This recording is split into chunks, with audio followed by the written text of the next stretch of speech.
conversar uma coisa diferente com vocês hoje. Uma conversa, digamos assim, nossa. Uma conversa que talvez seja útil para vocês. Boa parte de vocês, eu acredito que mais jovem do que eu. E devem estar criando filhos e pensando no que fazer com eles. Alguns de vocês talvez estejam pensando em ter filhos e o que fazer com eles. Alguns de vocês já têm filhos maiores, mas o que fazer com eles? Ou o que fazer conosco? Deixa eu conversar uma coisa bastante, como diz no jargão atual, né? Bastante pessoal.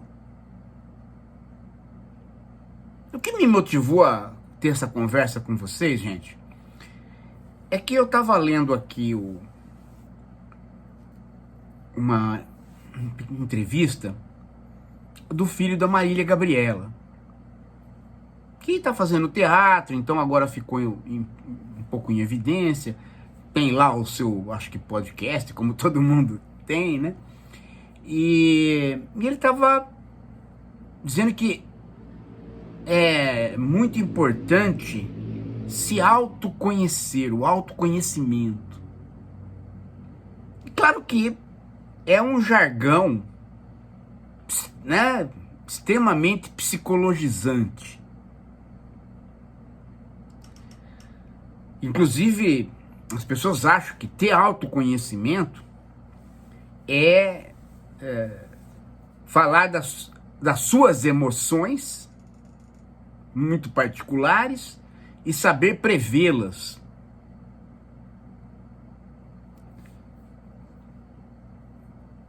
Isso é o autoconhecimento.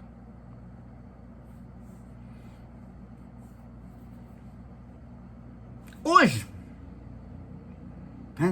tem toda uma história da subjetividade que talvez até a gente venha a falar, já falei muito sobre isso, mas o que eu quero, a hora que estava vendo a entrevista e ele com esses jargões, né, do autoconhecimento, essa coisa, o cara parece que ele está descobrindo alguma coisa, né, mas está envolto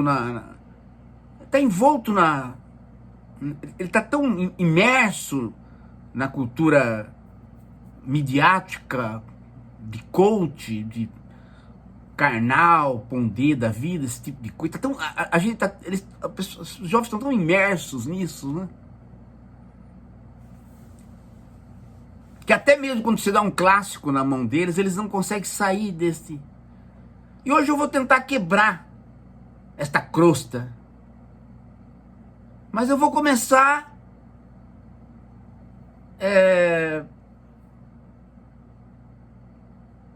por uma questão que aparentemente está dentro do jargão. Aparentemente eu vou estar falando algo banal.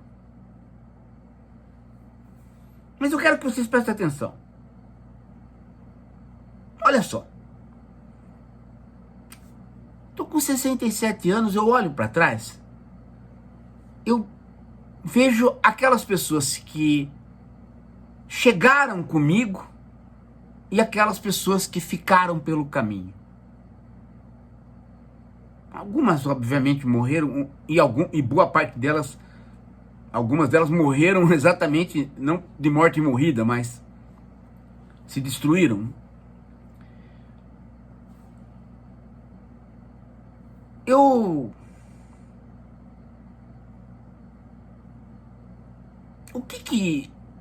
Esse dia eu estava fazendo essa pergunta, né?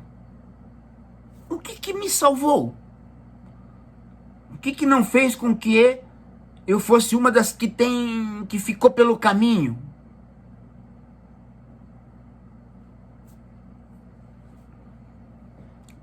Duas coisas, gente. Uma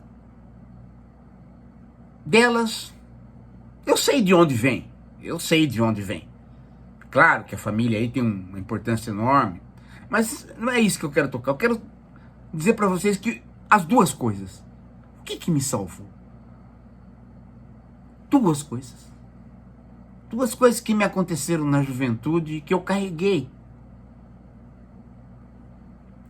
Uma delas foi o basquete. O basquete me deu a condição de eu sair de uma cápsula e perceber que todos os esforços que eu poderia fazer sempre dependeriam de um coletivo, de um grupo, que eu sempre jogaria bem se tivesse um grupo me favorecendo. Se tivesse um grupo de pessoas me passando a bola, recebendo a bola, fazendo a jogada para que eu me saísse bem e eu fazendo a jogada para que ele saísse bem e o time se saísse bem.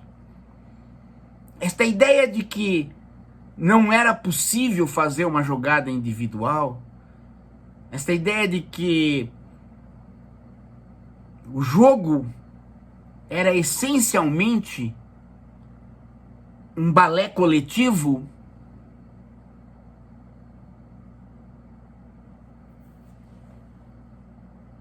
me fez, em vários momentos da vida,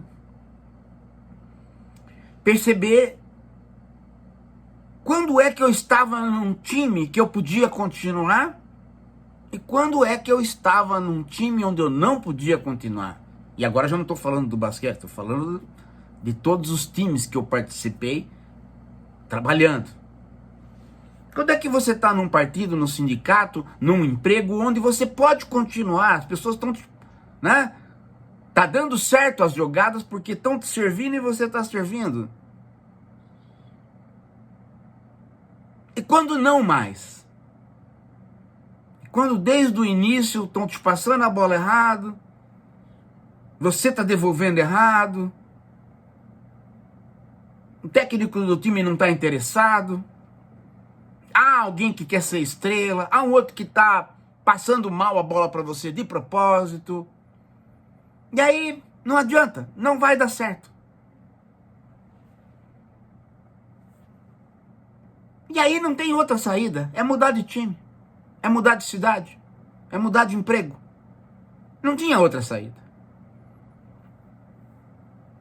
E eu sempre tive uma percepção para isso. Agora aqui não dá mais, é melhor eu ir embora. A outra coisa que me salvou foi a filosofia. Diante do nosso mundo que tudo acaba, tudo perece, tudo vai embora, a filosofia busca alguma coisa perene, alguma coisa que não vai embora, alguma coisa que tenha aquela substancialidade que o Aristóteles queria que a própria substância tivesse. Que ela não fosse um acidente, que ela fosse a substância. Mas pensar isso não é profundamente ingênuo? É. Pensar isso é profundamente ingênuo. Mas exatamente a filosofia me salvou porque eu descobri na filosofia que existiam pessoas que eram tão profundamente ingênuas que pensavam e pensaram isto ao longo da história, tentando encontrar sistemas onde tivesse um ponto, uma estrutura, um elemento, um demiurgo, alguma coisa que estivesse no mesmo lugar amanhã.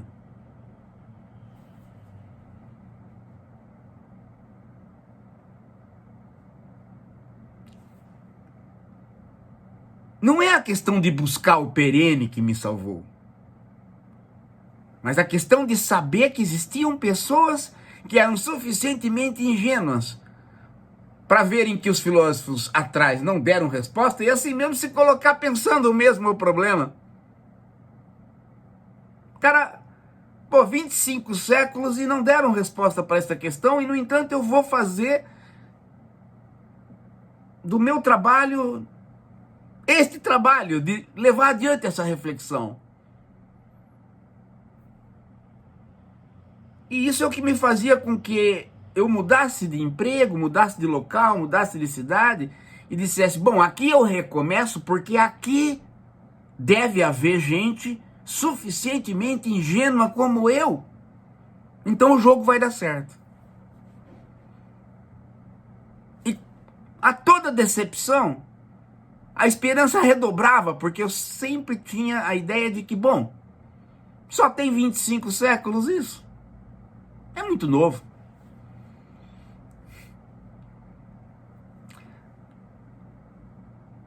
O jogo como um coletivo, a filosofia como um pensamento necessariamente ingênuo, me salvaram. Me fizeram dar o passo que satisfazia alguma coisa que hoje eu entendo o que é. Hoje eu entendo o que é. Era a esperança. Eu era um garoto, um menino, um homem profundamente esperançoso. E por isso eu precisava da organização coletiva e do pensamento ingênuo, ou da própria ingenuidade.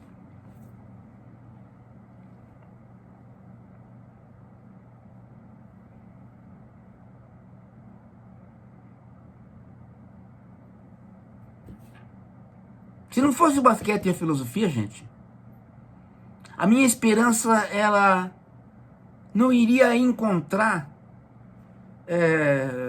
digamos assim, deslize. Eu não ia encontrar lubrificante, óleo para ela escorregar.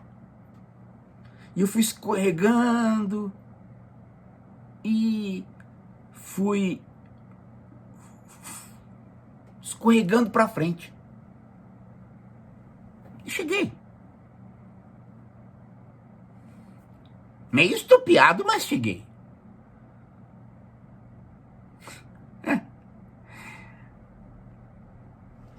Mas quem que chegou inteiro?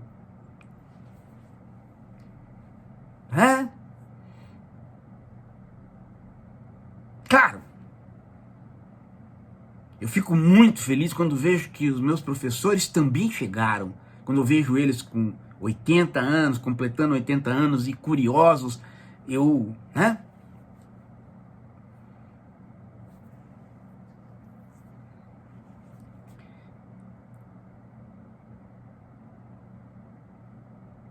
Mas isso, gente, isso é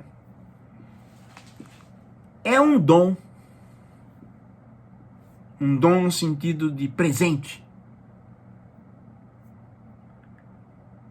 É uma benesse do cosmos, uma espécie de mimo do universo. Todos nós, gente, humanos, somos frutos do mimo. Nós não temos nenhuma possibilidade, gente, de sermos nós, como humanos, sem o mimo. Todos os animais têm. Todos os animais não são frutos do mimo. Nós, diferentemente, somos frutos do mimo. O universo nos mimou, nós somos mimados. Daí, a nossa, às vezes, tendência a achar que merecemos coisas. Somos mimados porque deu zebra, né? Nós nascemos, nós somos frutos de um negócio chamado neotenia.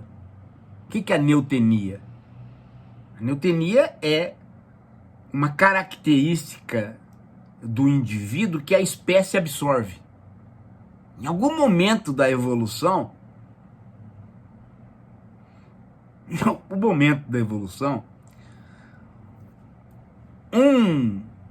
um parente nosso, meio primata, né? Um parente nosso meio hominídeo, meio um ancestral nosso, ele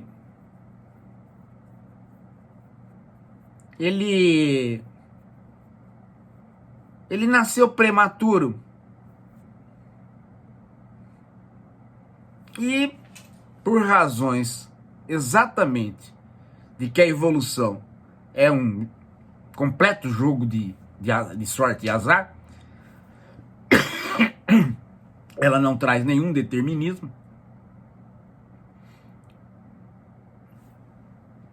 Ele conseguiu sobreviver e passar os genes dele para frente, e esses genes carregaram uma característica individual de ser um ser que nasceu antes da hora.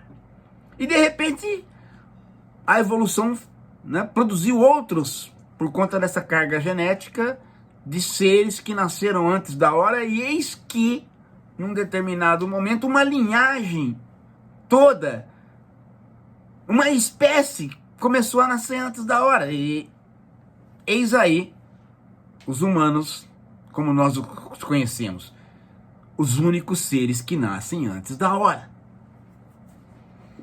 E que, portanto, são frutos do mimo, são frutos do cuidado que você tem com a barriga e do cuidado que você tem com o bebê.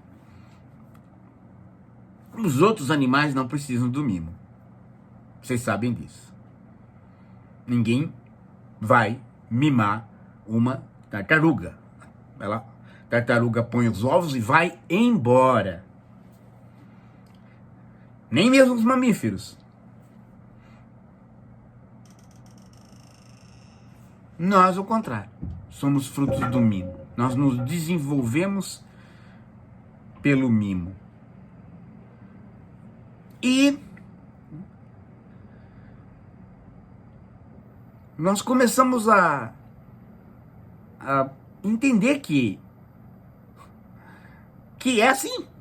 E criamos hospitais, criamos berçários, criamos pré-escola, criamos babá, criamos leis para proteção da infância, ampliamos o mimo.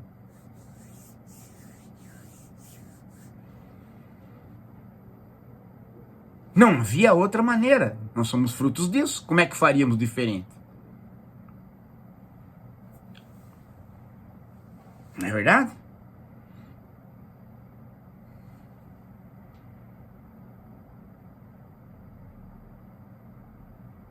É isso.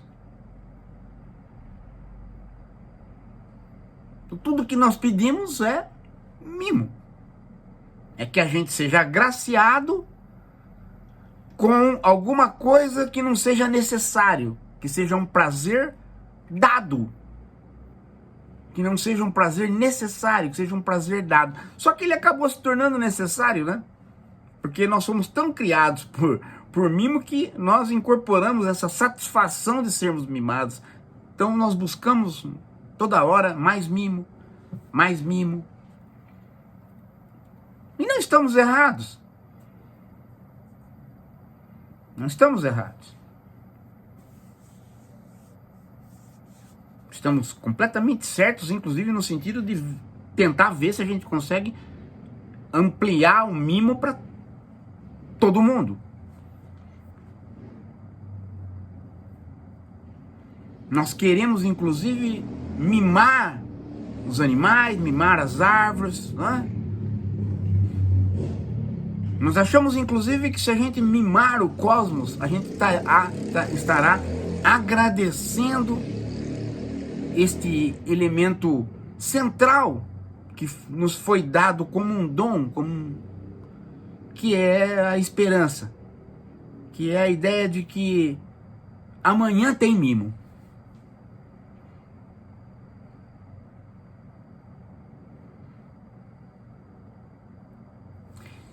E vou dizer uma coisa para vocês. Quando você sente isso, que amanhã tem mimo, amanhã tem mimo. De alguma maneira. Porque a tua esperança faz você pôr um passo adiante para construir este mimo. É uma espécie de profecia autorrealizada, né? Você quer, mas você não deixa o dia acabar porque você dá um passo para efetivar o seu querer de alguma maneira. Às vezes até sem você perceber.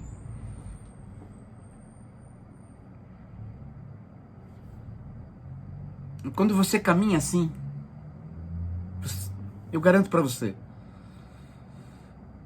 é a chance que você tem de dizer, bem, eu fui um dos que fui indo, né? Eu fui um dos que se salvou.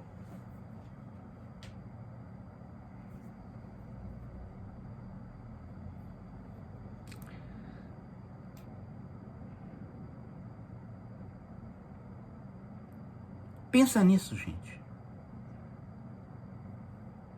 Pensa nisso, porque hoje o que mais tem na mídia é gente que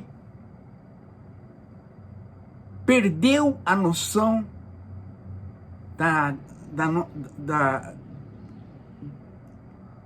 nossa missão de espraiamento do mimo para todos.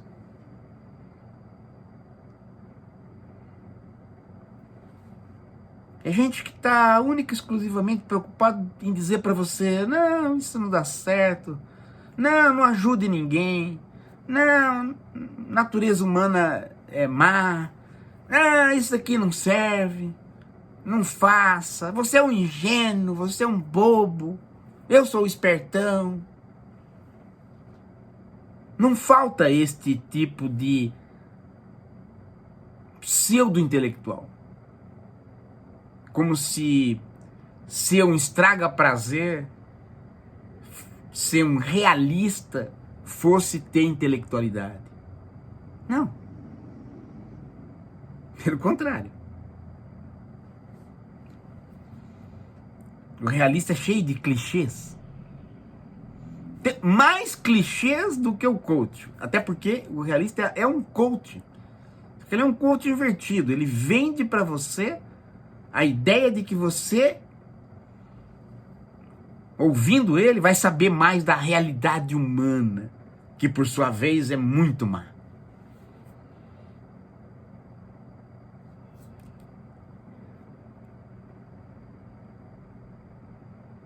E essas pessoas amargas, tristes, que xingam, que estão sempre, né? Elas não são professores, elas não são intelectuais, elas não têm que estar na educação pública. Não tem que estar. E você, quando identifica essas pessoas, começa a perceber como elas se repetem, como elas não têm um pensamento novo, como elas sempre falam a mesma coisa. Pode olhar nos jornais, pode olhar, vai ver como elas se repetem. Se elas não estão pegando coisas da internet para reproduzir, elas estão reproduzindo a si mesmas. Sempre a lenga-lenga como é que se diz? Do pessimismo de clichê. Que denota uma terrível burrice.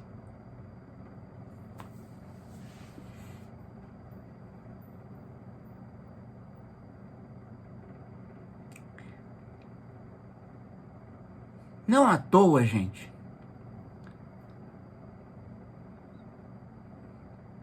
Não à toa.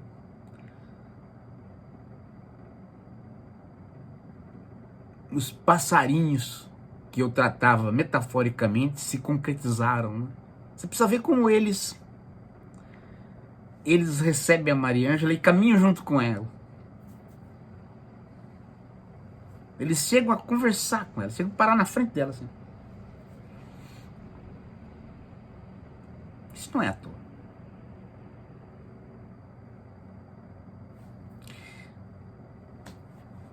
Daqui a pouco a gente volta. Nossa, professor, o senhor me pegou, viu? Me pegou. Fiquei emocionado, fiquei. Não, fiquei emocionado. Ah, emocionado.